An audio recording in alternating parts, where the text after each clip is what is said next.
चर्चा की जा रही है। बढ़ते आगे किसान हितैषी कहे जाने वाले प्रधानमंत्री नरेंद्र मोदी के सपने पूरे होते हुए नजर आ रहे हैं। जब से बीजेपी सत्ता में आई है तो कई वादों के साथ सत्ता में आई। इसमें हर वर्ग के विकास की बात कही गई थी।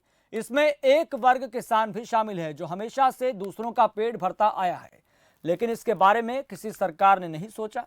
सत्ता में आने के बाद प्रधानमंत्री नरेंद्र मोदी ने जैसे ही अपनी नीति साफ की, नीति निर्धारण स्पष्ट किया, उसके बाद किसानों को उम्मीदें पूरी तरह से बढ़ गई थी कि शायद अब अच्छे दिन आ जाएंगे। तो आपको बता दें, प्रधानमंत्री नरेंद्र मोदी की सरकार का सबसे पहले यही प्राथमिकता थी कि किस तरीके से यहां पर किसानों की आय को दोगुना किया जाए। लगातार प्रधानमंत्री ये दावा करते रहे हैं और दावों के साथ किसानों के भीतर किस तरीके से ये खरे उतरते हैं जमीनी स्तर पर, ये किसान खुद अपने मुंह से बयां करते हैं। लेकिन बड़ी बात यहां पर यह है कि किसान लंबे समय से आंदोलनरत हैं, आक्रोशित हैं और सरकार से यही मांग कर रहे हैं कि सरकार इन तीनों कृषि कानूनों को निरस्त करे और इसी के साथ ही एमएसपी को सुनिश्चित करने वाला चौथा कानून लेकर आए। लेकिन बड़ी बात यहां पर यह है कि दोनों पक्ष अभी भी बातचीत के लिए तैयार तो हैं, लेकिन आमने सामने कब होंगे टेबल पर, ये देखने वाली बात है। रिपोर्ट देखिए आप।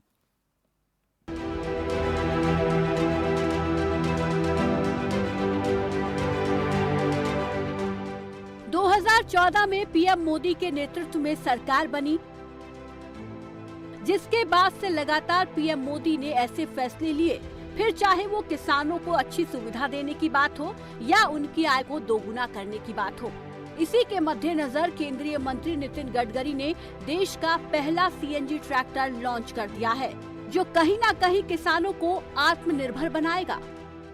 हमारे आत्मनिर्भर भारत जो बनाने का संकल्प प्रधानमंत्री जी ने किया है, उसमें जब तक हमारा किसान, गांव और खेती, इसमें हम आत्मनिर्भर नहीं बनते, तब तक हमारा देश आत्मनिर्भर नहीं बन सकता। सीएनजी ट्रैक्टर के क्या हैं फायदे? डीजल पर ट्रांसपोर्टेशन में सालाना खर्च 3.50 लाख रुपए, खेती के काम पर 2.50 लाख रुपए तक का सालाना खर्च। सीएनजी ट्रैक्टर से सीधे 55% की किसानों को होगी बचत। सीएनजी ट्रैक्टर से ना के बराबर होगा प्रदूषण। डीजल ट्रैक्टर 70% करता है प्रदूषण, सीएनजी ट्रैक्टर सिर्फ 15% करेगा प्रदूषण। बायो सीएनजी की मदद से किया जा सकेगा कम। पराली, कॉटन स्ट्रॉ, राइस स्ट्रॉ से बना सकेंगे सीएनजी। किसान ही ट्रैक्टर के लिए ईंधन तैयार करेंगे और कमाई करेंगे। सीएनजी ट्रैक्टर से देश भर के किसानों की 1500 करोड़ की होगी कमाई। जरा तस्वीरों को गौर से देखिए, ये एक पुराना डीजल ट्रैक्टर था जिसे सीएनजी में बदला गया। इसे रॉमेट टेक्नो सॉल्यूशन और टोमासेटो एकाइल इंडिया ने मिलकर डेवलप किया है।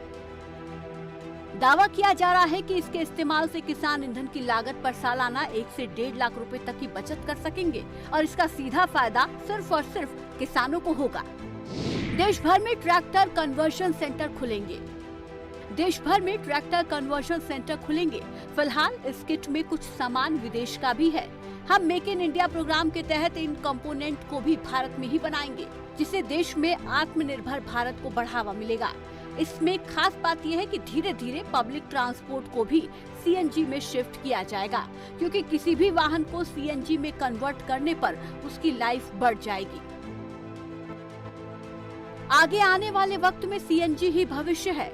वर्तमान में पूरी दुनिया में 1.2 करोड़ वाहन प्राकृतिक गैस से चल रहे हैं और कई कंपनियां और नगर निगम हर दिन सीएनजी वाहनों को अपने बेड़े में शामिल कर रही है। भारत में ये ऐसा पहला ट्रैक्टर है जो सीएनजी युक्त होगा। सीएनजी ट्रैक्टर भी डीजल इंजन की तुलना में अधिक या बराबर पावर पैदा करता है। डीजल इंजन की तुलना में सीएनजी इंजन 70% कम उत्सर्जन करता है। डीजल की मौजूदा कीमत लगातार बढ़ती जा रही है, लेकिन इस ट्रैक्टर की मदद से 50% तक की बचत होगी, क्योंकि सीएनजी की मौजूदा कीमत 42 रुपए प्रति किलोग्राम है और ये आने वाले वक्त में किसानों के लिए किसी संजीवनी से कम नहीं होगा। न्यूज़ डेस्क, खबर फास्ट।